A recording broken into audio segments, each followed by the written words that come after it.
ce sommet mondial après Rio en 92 est une interpellation des responsables du monde face à la situation créée par le développement économique et l'accélération du capitalisme. Les effets néfastes du capitalisme, selon Marx, commencent à être visibles et perceptibles si on ne prend pas garde, disait-il, du système capitaliste, par son système, par son mécanisme, ne va pas prendre le social, ne va pas prendre l'avenir, va seulement se focaliser sur le capital, la rentabilité, le profit, l'intérêt personnel et bien plus d'autres choses. Alors, ce système capitaliste doit être modifié. C'est une interpellation au niveau mondial pour dire aux dirigeants du monde que le système capitaliste est bien, mais comme il y a un mais, il faudrait prendre les particularités en compte, les prévenir et les anticiper. Puisque ça les touche directement, c'est pourquoi tous les dirigeants du monde se sont réunis pour la première fois, dit-on, après combien d'années? Parce qu'ils sont menacés. Alors, c'est nous, pays africains, qui seront les sauveurs du monde dans cette situation. Mais qu'est-ce qui se passe? Alors, chaque pays a amené sa contribution et les pays les plus pauvres se sont réunis pour former un bloc en vue de peser dans les négociations. Actuellement, les pays développés ont commencé à s'engager, à annoncer des montants qu'ils vont donner aux pays africains pour développer l'environnement. Oui, je suis d'accord avec ce système, ça peut être une opportunité pour le Mali, mais attention, que ça ne soit pas comme tous les projets que ces pays développés financent chez nous, qu'on ne vienne pas avec des documents, des projets finalisés, faits par des consultants qui ne connaissent pas les Mali, et qui viennent pour pouvoir nous dire, voilà, il faut faire comme ça pour développer votre équipement, pour que non, ça ne doit pas être le cas. On ne doit pas prendre ce genre d'argent. On ne doit plus prendre ce genre d'argent pour l'environnement. Cette fois-ci, chaque pays doit s'organiser en son sein avec les acteurs nationaux, les paysans qui sont aux confins des villages, qui sont au quotidien et qui dépendent de l'environnement, de la nature, de l'écosystème, que leur avis soit priorisé. Que leur avis soit priorisé et qu'on fasse un débat national au Mali. S'il y a des montants qui vont être débloqués d'ici 2020, ça peut être une opportunité pour le Mali, pour non seulement développer l'économie, pour non seulement permettre à la jeunesse de ne plus aller à l'exode, d'avoir non seulement du travail, mais aussi de permettre à d'autres pays africains, à d'autres ressortissants des autres pays africains de venir travailler au Mali. À mon avis, et selon ce que nous avons comme information et ce que nous avons comme conception, nous savons qu'au Mali, il suffit seulement d'appliquer ce que nous demandons pour que l'environnement soit vraiment porteur. Je vous donne un exemple simple, une petite simulation.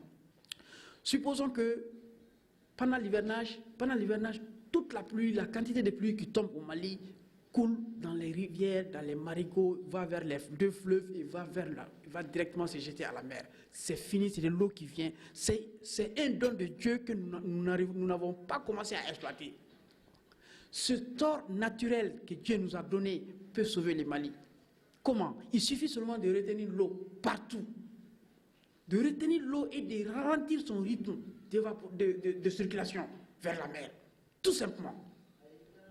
Et on verra qu'après l'hivernage, 3 ou 4 mois, on aura de l'eau dans les rivières à travers les pays.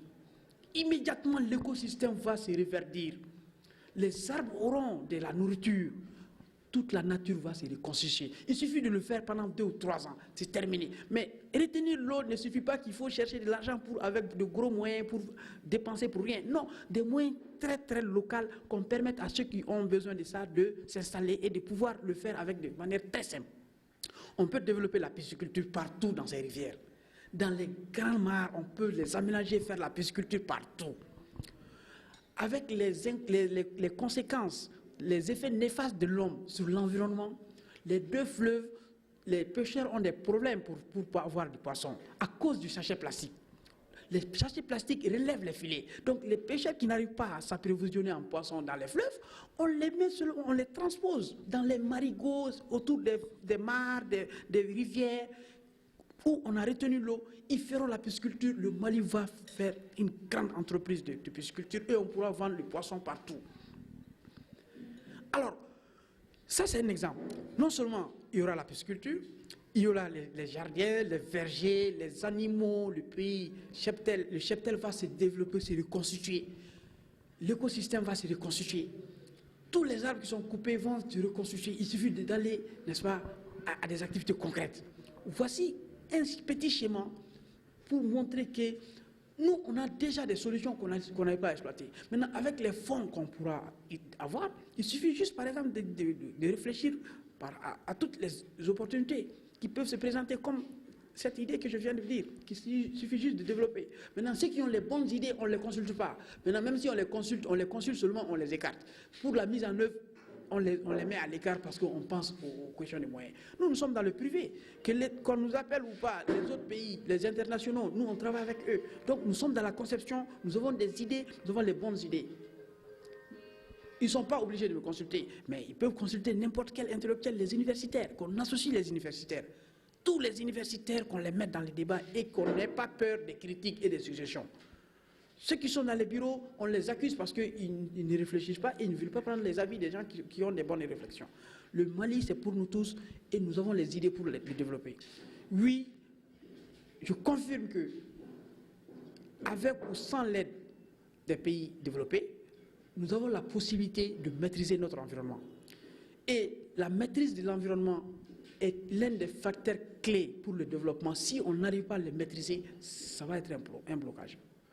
Un autre aspect par rapport aux avantages que la COP21 peut nous apporter, c'est quoi? C'est que nous avons l'énergie, nous avons les énergies propres en vrac, que ce soit au niveau hydraulique et principalement au niveau solaire et éolien. Alors, principalement au niveau solaire, la première source d'énergie propre que le Mali peut exploiter et vendre à tous ces pays, à l'Afrique et au reste du monde, c'est le soleil, c'est l'énergie solaire. Il est temps que nous prenions la décision de former nos jeunes, de recycler certains ingénieurs dans ce domaine-là pour maîtriser l'énergie solaire. C'est le salut pour le Mali. Et non seulement l'éolienne peut nous apporter vers le nord, il y a des grands vents qui souffrent, il suffit de mettre, et ça peut prendre un pourcentage dans la production d'énergie. Mais l'énergie solaire est la priorité chez nous. Il est temps que nous développons ces choses. Nous n'avons pas besoin de continuer à payer des produits chinois pour se servir dans les brousses. Maintenant, dans les zones rurales, c'est vraiment l'énergie solaire qui marche. Les ampoules, on a abandonné les lampes, on n'a pas besoin d'électricité. Tout le monde est branché sur l'énergie solaire. Mais pourquoi? Qu'est-ce que nous attendons pour aller rapidement dans ce système-là? L'État continue à gaspiller de l'argent en formant des milliers de juristes, d'économistes, de comptables, de sciences de l'éducation qui vont être formés pour le chômage. Pourquoi bon gaspiller? Il suffit juste de proposer aux jeunes qui veulent aller dans le solaire. C'est très facile, les jeunes sont prêts, ils attendent qu'il y ait des opportunités qui vont les permettre d'avoir un emploi à la fin de leurs études. Mais s'ils n'ont pas de solution, ils vont suivre ce qui est là. Alors, à ce rythme-là, nous avons beaucoup d'opportunités, n'est-ce pas, qu'on peut saisir avec ce grand sommet mondial. Cette conférence mondiale, pour le Mali, est une opportunité à saisir. Une opportunité qui peut nous permettre de former le maximum de ressources humaines dans le domaine des énergies propres. Ça peut être une opportunité de maîtriser l'avancée du désert, puisque Bamako sent les poussières du désert actuellement. Ça peut nous permettre de maîtriser notre système de développement, puisque notre économie est liée au secteur primaire. Notre économie dépend des changements climatiques. Tous les documents dans le cadre du développement économique sont unanimes là-dessus que les changements climatiques, les modifications sensibles que les précipitations peuvent avoir dans les temps, dans le futur, les comportements néfastes des hommes sur l'écosystème continuent à nous tirer vers le bas dans le cadre du développement. Au lieu de nous aider. Alors, ce sommet mondial est une opportunité pour le Mali, que le Mali peut saisir pour sortir pour préparer son développement, et non seulement pour le Mali, mais tous les pays africains. Nous sommes mais pour le Mali, il y a un accent particulier parce que déjà, il y a les trois quarts du pays sont déjà désertiques, sont affectés par l'avancée du désert, par les changements climatiques. Et ces dernières années, nous avons de sérieux problèmes. Mais l'autre chose qui continue à dégrader l'écosystème du Mali, c'est l'utilisation abusive de l'engrais. Ça, c'est un mécanisme qu'il faut arrêter. À notre avis d'économistes, nous sentons que ces changements climatiques, non seulement affectent les cultures, mais a des conséquences néfastes sur la santé de l'homme. Les bidons vides sont jetés par-ci, par-là et vont dans les fleuves avec le ruissellement des eaux et les populations consomment. La preuve, je vous donne un indicateur. Nous avons l'habitude d'échanger avec des spécialistes dans le domaine des oiseaux qui nous ont dit que les vautours ont disparu. Tous les vautours sont verts à partir de la zone de Mopti. Parce qu'ils ne peuvent plus rester ici, parce que l'engrais les tue. Et maintenant, ces vautours vont mettre leur nid, imaginez, sur les Pyrénées, entre la frontière de la France et l'Espagne. C'est là-bas qu'ils vont mettre leurs œufs pour pouvoir les pondre. Après, ceux qui arrivent à venir viennent. Déjà, ça c'est un déficit dans l'amélioration de l'écosystème. Parce que chaque animal, chaque espèce, chaque élément vivant dans l'écosystème a sa place dans l'entretien et le de l'écosystème. Les serpents ont disparu. Beaucoup de petits oiseaux ont disparu à cause de l'engrais. Et ils ont leur place dans le développement et le maintien, l'entretien de l'écosystème. L'engrais est nuisible, très nuisible pour notre développement, déjà fragilisé. Donc c'est un cri d'alarme. Je tire sur la sonnette d'alarme pour dire aux autorités que vraiment, attention, l'engrais nous cause beaucoup de problèmes. Ça, c'est notre avis des scientifiques. Nous n'avons rien contre personne, mais depuis ces dernières années, le développement de l'engrais pose un problème. Alors, le fleuve est très mal entretenu. Le comportement des hommes sur le fleuve constitue des effets nuisibles sur le fleuve. Et personne ne joue son rôle par rapport à ces domaines-là et ça continue à détruire. Donc avec ce sommet mondial, on peut inclure des projets dans ce contexte-là. Des projets qui vont prendre soin pour changer le comportement des usagers des deux principaux fleuves du Mali, mais aussi éviter d'envoyer des sachets plastiques dans le fleuve.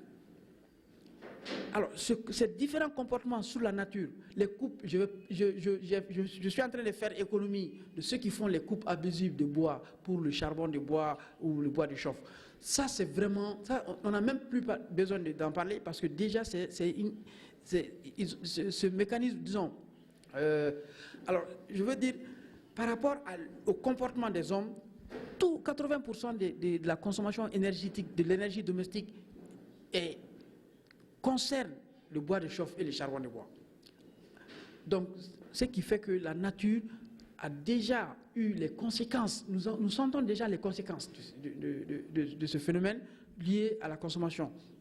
Alors, donc, en résumé, la conférence peut apporter beaucoup d'opportunités au Mali, non seulement pour le développement économique, parce que ça va nous permettre d'améliorer, d'entretenir et de protéger notre écosystème par le changement du comportement de l'homme, par la mise en place, par les retenues d'eau, par l'exploitation de ces retenues d'eau par rapport à la pisciculture, l'élevage, les vergers, les jardinages, tout ce qui s'ensuit, et organiser les jeunes autour de ces activités-là.